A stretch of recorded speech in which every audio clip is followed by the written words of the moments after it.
अस्सलाम वालेकुम दोस्तों, एच स्मार्ट क्लासेस में आपका स्वागत है। आप देख रहे हैं एच स्मार्ट क्लासेस और मैं मोहम्मद अमानतुल्लाह रहमानी। तो आज का क्लास जो है क्लास 12 का उर्दू चैप्टर नंबर 4 इंशाया क्या है। इसके मुसन्निफ कौन है? वज़ीर आगा। चैप्टर का नाम क्या है? इंशाया क्या है। आप लोग तो बहुत समझदार है, आपको समझ में आ गया होगा। इस चैप्टर में हमको पढ़ना क्या है, इंशाया है क्या। तो ये एक मजमून अभी जो पढ़ रहे हैं हम, वो एक मजमून अगर आपके एग्जाम में पूछा जाएगा इंशाया क्या है तो वो एक मजमून है, इसमें टिक लगा दीजिएगा। ये है क्या इंशाया, लेकिन मजमून नहीं है, वो एक अलग चीज़ है। लेकिन मजमून इसको हम इसलिए पढ़ रहे हैं, इसको वज़ीर आगा ने लिखा है, जो वो क्या है उसके बारे में हम लोग को बताया है, इसलिए उसको हम मजमून कहेंगे। तो इंशाया क्या है, इसके पहले मुसन्निफ़ के बारे में जानेंगे, क्योंकि मुसन्निफ़ के बारे में 60% क्वेश्चन पूछा जाता है और चैप्टर से 40%। तो इसलिए मुसन्निफ़ के बारे में पढ़ना बहुत इंपॉर्टेंट है, थोड़ा सा रहता है और अच्छा से पढ़ेंगे तो क्यों दिक्कत होगा। चलिए आज का क्लास शुरू करते हैं। वज़ीर आगा, मुसन्निफ़ है कौन? वज़ीर आगा। वज़ीर आगा एक साथ नक्काद, शायर और इंशाया निगार है। मतलब क्या, इन नक्काद, शायर और इंशाया निगार के बारे में समझेंगे पहले। नक्काद का मतलब तनकीद, तनकीद निगार को नक्काद भी कहा जाता है। और तनकीद निगार किसे कहते हैं? मतलब तनकीद जो लिखते हैं। और तनकीद किसे कहते हैं वो तो आप लोग को पता होगा, क्योंकि क्लास 10th में भी आप लोग पढ़े हैं।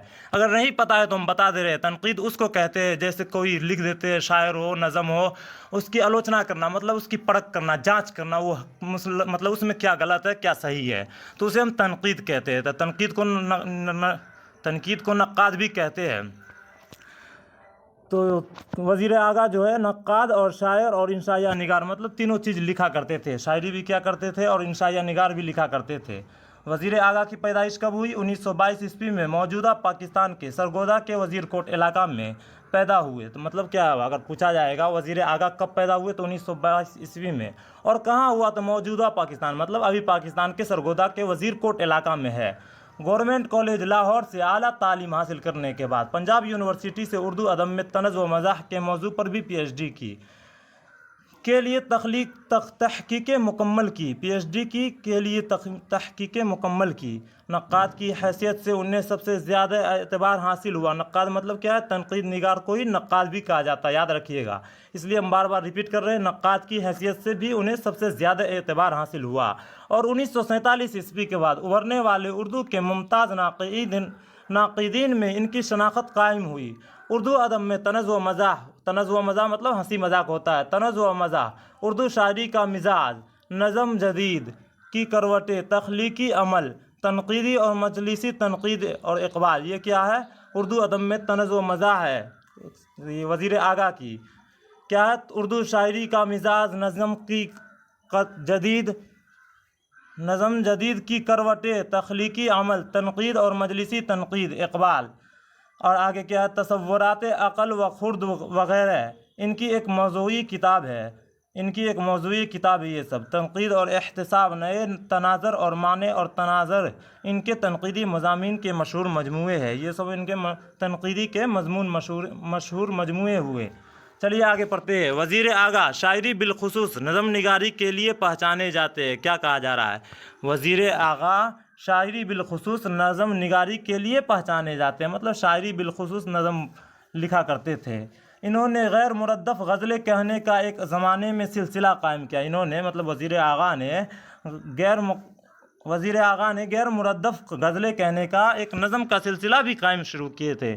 खुद नौशत के शोबे में उन्होंने शायराना सलाहियतों का इस्तेमाल करते हुए अपनी मशहूर तवील मतलब बहुत फेमस और बहुत बड़ा नज़म आधी सदी के बाद लिखी। समझ में आ रहा है ना आप लोग को? उनका एक कुल्लियात है जो लफ्ज़ों की छागल मशहूर है। उनका एक कुल्लियात भी है जो लफ्ज़ों की एक छागल मशहूर है।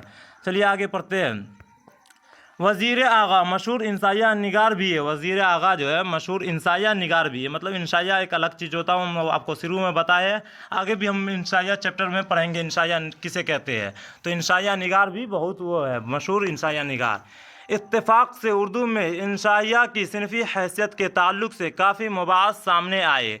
एक हल्के में दूसरे हल्के के इख्तिलाफ़ात इस कदर शदीद है कि क़ारीन को फैसला करने में दुश्वारी होती है। शायद उसी वजह से ज़रीफ़ानाए मज़मून को इंसाया कहने का एक चलन कायम हो गया। आप लोग को हम पहले ही चैप्टर में पढ़ा चुके, ज़रीफ़ाना मज़मून क्या होता है।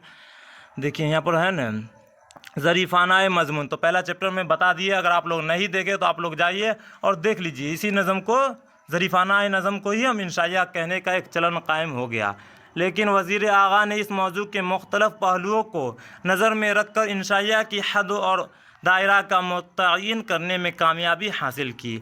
انہوں نے خود انشائیہ بھی لکھے جن کا نام کیا ہے، چوری سے یاری تک اور دوسرا کنارہ، ان کے انشائیوں کے مجموعے ہیں۔ انشائیوں کے مجموعے کیا ہے؟ انشائیہ مطلب ایک انشائیہ بہت سارا ہے، تو انشائیہ کی جمع انشائیوں، اور اس کے مجموعے مطلب کتاب، تو ان کے دوسرا پہلا کیا، چوری سے یاری تک، اور دوسرا جو ہے کنارہ، ان کے انشائیوں کا مجموعہ ہے۔ تو چلیے دوستو، آج کا کلاس یہیں پر ختم کرتے ہیں۔